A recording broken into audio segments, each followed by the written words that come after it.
right, we now like to welcome to the webinar Luis Martinez. He leads digital media and Hispanic marketing for Denny's. Hi, Luis. Thanks for joining us today.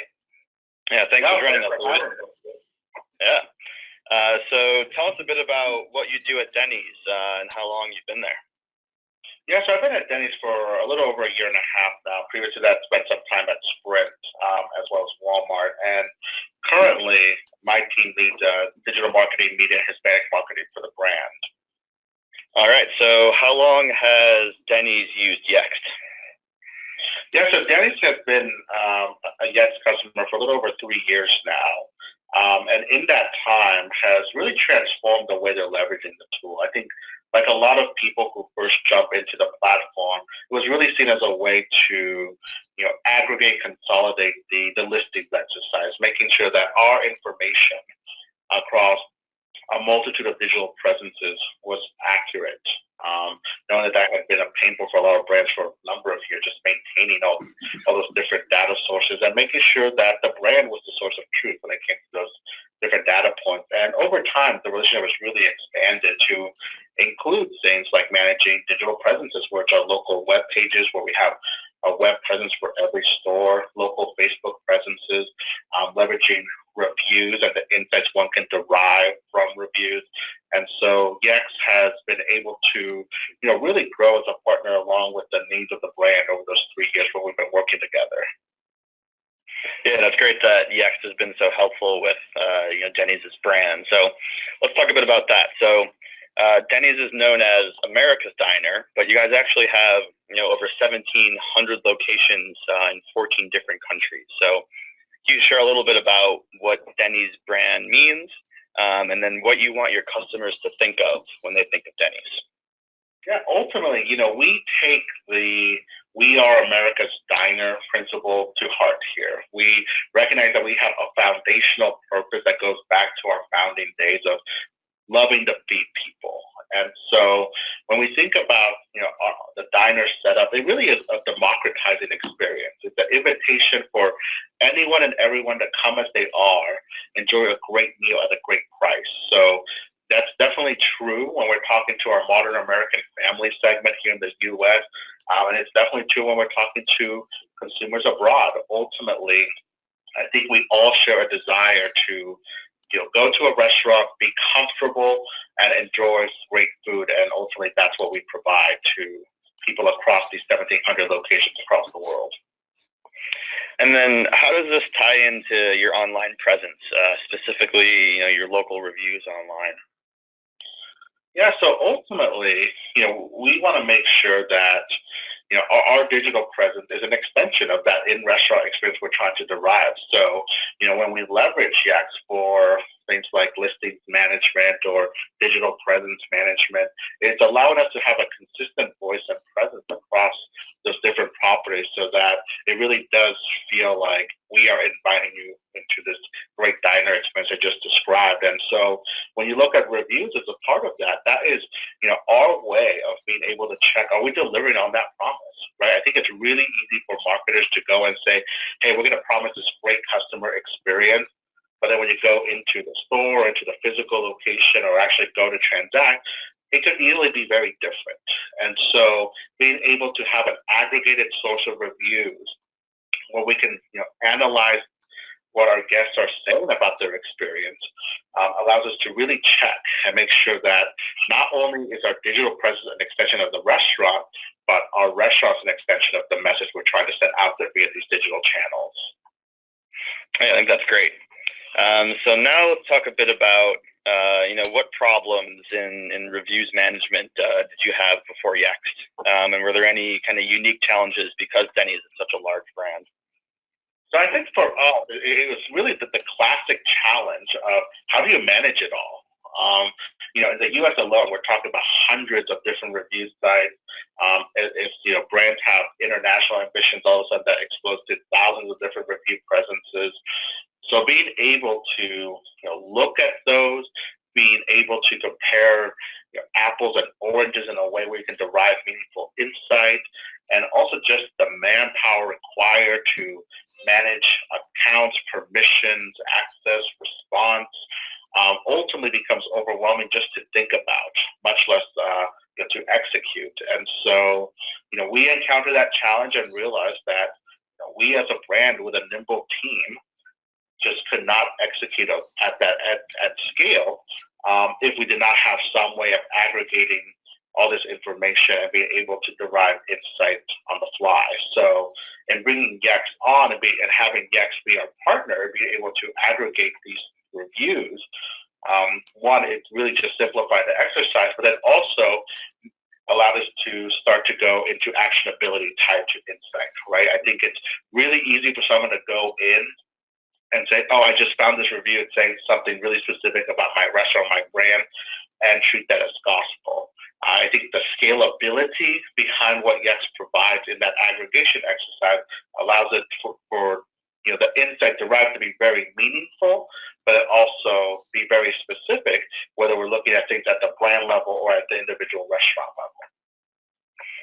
Yeah, that's great. So I actually got the stats here. So this is from around a few weeks ago. You guys have over 1 million reviews on a bunch of different platforms, around a 3.6 average rating. So you kind of talked about, what it takes to monitor all of this, but any other KPIs you think of when you think of reviews? Yeah, so I think like most brands, we obviously care deeply about that big star rating. We ultimately recognize, along with a lot of other brands across multiple verticals, that having a stronger star rating basically allows you to have a right to play in the consideration set as customers are looking at review sites to inform some of their purchasing decisions. So we obviously strive to understand how we can get that score as high as possible. And so for Denny specifically, one thing we look at is, we look at those strong performers. We look at those restaurants with 4 and 5-star reviews and really try to understand what's the quote-unquote secret sauce here. What are they doing differently? Or what are they doing extra in order to create that meaningful customer experience that people want to rave about after they come visit us? And then on the flip side, we look at those 1 and 2-star reviews, and we look at for restaurants that have those scores with some frequency and try to identify what are they doing or what are they not doing in order to make sure that those 1 and 2-star restaurants can start to look like some of our 4 and 5 restaurants. So it really becomes an opportunity for us to collaborate with our operations team to not only derive insight, but then also assign actionability to the things we're learning via what our guests are expressing on these review sites. So it sounds like insights are a key thing when thinking about Denny's reviews. So let's hop into that. What were your problems before Yext in terms of review insights, and then kind of what was unique to Denny's in this area? Yeah, so ultimately, I think the biggest pain point was just being able to derive meaningful nuance, right? I think, when you look at a star rating by itself, yes, it's a good overall grade, but it doesn't really give you a sense of, what's laddering up to that, right? What's separating the 4 and 5 from the 1 and 2? So, if you take the example I just gave a minute ago around how we will work with operations to find what's going well in those 4 and 5-star review restaurants, that initially was a pretty manual process. We would have to go through hundreds of reviews to identify some patterns and some level of insight here, and similar with the underperforming restaurants. So for us, having a star rating good from an overall grade perspective, but not super meaningful from being able to understand exactly what's going right or wrong. So now we'll get into the sentiment analysis tool. So you could tell me a bit about kind of how you use this and how you set it up. Yeah, so, when this launched via Yext, we were really excited, right? Because it starts to address the pain point I just described of how do we go beyond the star rating and really try to understand what it is our guest is trying to communicate with us. But, one of the big shames in having, over 1 million different, reviews coming into the system is that unless you have a highly scalable team of people to look at each one, respond to each one, and manage each one, which this brand does not have, it becomes really difficult to ascertain the actual comments, the actual trends it becomes a little bit of a sad situation when guests are providing this very valuable feedback to us, and we have no mechanism to process, internalize, and act on that insight. So with sentiment analysis, that really starts to change. We can look at not just the words that make up the review, but the sentiment and the adjectives assigned to those words to really understand what is driving scores up and what's driving scores down. And so what we see on the screen here is representations of the topics that we as a brand are very curious about, ranging from a coffee platform where we've been doing a lot of experimentation the last couple of years, to Denny's On Demand, which is our online ordering platform that we launched a little under a year ago. And if you were to scroll down, you would see that there's just a bunch of other topics that we try to monitor, understand, and really get a sense of how's our guests feeling about these different parts of the guest experience, so that then we can identify patterns, both good and bad, and ultimately attach some actionable checklist items to improve that guest experience or replicate that guest experience in the case where the commentary is really positive and might be something we want to borrow for some other locations that we have. Yeah, just to give some background on what everyone's seeing on the screen. So with the sentiment analysis tool, it parses out those keywords and modifiers, so those nouns and adjectives that are really important to the reviews. And then you can kind of add any keywords that you wish to track into what's called a collection. It's basically a folder of keywords. So you can see a few of the examples that Denny's has here. So let's go into a specific collection and talk about Denny's On Demand. So Luis, if you can give us some background on what that is, and how you've used sentiment analysis to track its progress and success.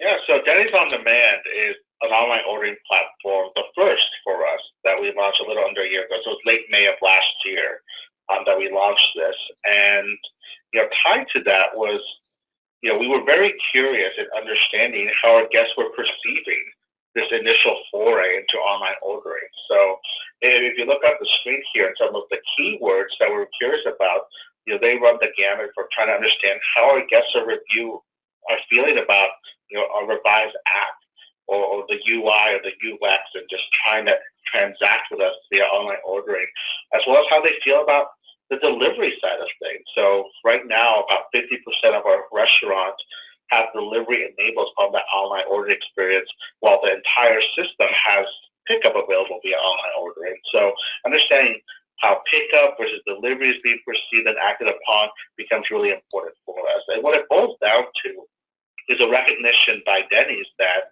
when you launch an online ordering platform, it has a certain nimbleness to it and a certain receptivity to feedback that is a little tougher to execute in a physical retail environment. So for us, be able to get that feedback early, often, has been really crucial for us to understand how guests are perceiving the product and the experience, and allow us to make changes along the way to make that product better as time goes on. Yeah, great. And do you have any other anecdotes or stories around sentiment analysis? Yeah, I think one of the first ones we bumped into as we were kind of exploring with this in the early days was around silverware. So, we like to talk about it because sentiment analysis actually allowed us to correct a misconception the business had. So, complaints around silverware or comments around silverware not necessarily new to us. Whether you're looking at a social listening exercise or a service you might put out, silverware tended to come up quite a bit as a negative touch point in our guest experience. And the hypothesis that, not completely misinformed, that the business was riding under was that silverware was being talked about because it was probably dirty. And so it was really interesting to take at the million plus different data points that we can leverage via Yext reviews and sentiment analysis, and see what is the type of commentary around silverware And what we found was, yes, there were definitely some complaints around dirty silverware. However, there was a larger list of complaints focused on silverware just not being present at the table, which is a very different operational challenge, a very different operational execution. And so being able to bring that back to operations as an example of the type of nuance you can derive via this capability really became a selling point and ultimately a big part of the reason that as we look at the sentiment analysis capability you see on the screen now, it's not just marketing driving this, but it's also a partnership with our insights teams as well as our operations teams so that we can look into the nuanced commentary, really understand what our guest is trying to tell us, and therefore address the real problem head on. Yeah, that's a great story. I think it's a really good insight that you can get from the tool. So now you mentioned that Denny's is going to start, sharing their reviews around the office to your guys' actual employees. Can you talk a bit about, why you're doing this and what do you think will happen with this?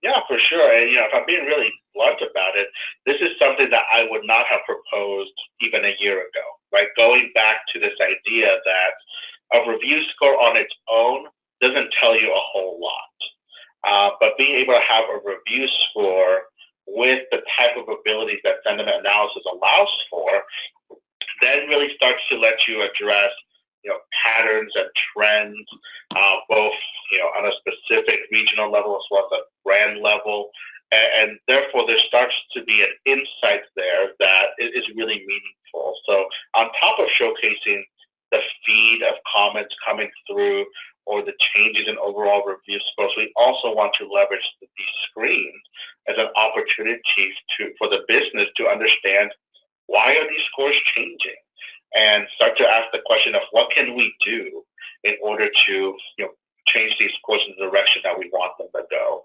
And so realizing that now we have an intelligent capability that the system is really rallying behind, not just marketing but also operations, now seems like the right time to communicate that out to a broader group and be able to showcase so that we can all start asking those questions, because now we have the intelligence on the back end to actually act on some of the insight that we will be sharing out.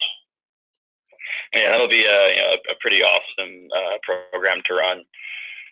So now I'll quickly run through kind of the best practices that we talk about with respect to reviews. So, understanding context, we talked about, just more than the star rating. It's important to take into account specific things like sentiment analysis to understand really why locations are, overperforming or underperforming. We talked about actionable insights. So, how do you actually figure out that your silverware is missing and not dirty? How do you get that functionality out of the platform? And then finally, monitoring those trends. So this could be, putting those reviews around the office and, seeing if they, do go up over time. We saw on the last slide that there is a small increase that's happening, and that's great. So now, just to close this off, some lessons learned. So, what have you learned over the last year or so using this, and what do you wish you knew a year ago? Yeah, so I think for me was really being able to understand these reviews as just the gift of feedback. I think we often talk about that as a brand, and having there being a great value to guests being able to raise their hand and say, "Hey, I have a suggestion for you." Ultimately, guests do so not because they want to complain or like to complain, but because they care about the brand so much that they want to see it fixed in a way consistent with their expectations. So I think for me, being able to derive insight in the aggregate via reviews, via sentiment on top of reviews, became an opportunity for a brand to really appreciate all the context and the nuance around what a review really is, and accept it as the type of valuable feedback that a lot of brands just really crave. And so for me, in terms of what I wish I knew maybe a year or two ago, was really just just around that very basic principle. And how can I get at understanding my customers at scale in a way where I don't have to solicit that type of feedback and rely too much on small sample data. So, ultimately with reviews and with sentiment, we could take the million different data points that each single review represents and be able to derive insights and trends at scale in a way that just wasn't possible for us before. And so just, it's kind of that whole, I wish I had it sooner type of mentality. Yeah, I think that's awesome. The gift of feedback. I might steal that. And then to close us off here, what do you hope to accomplish in the next 12 months or so?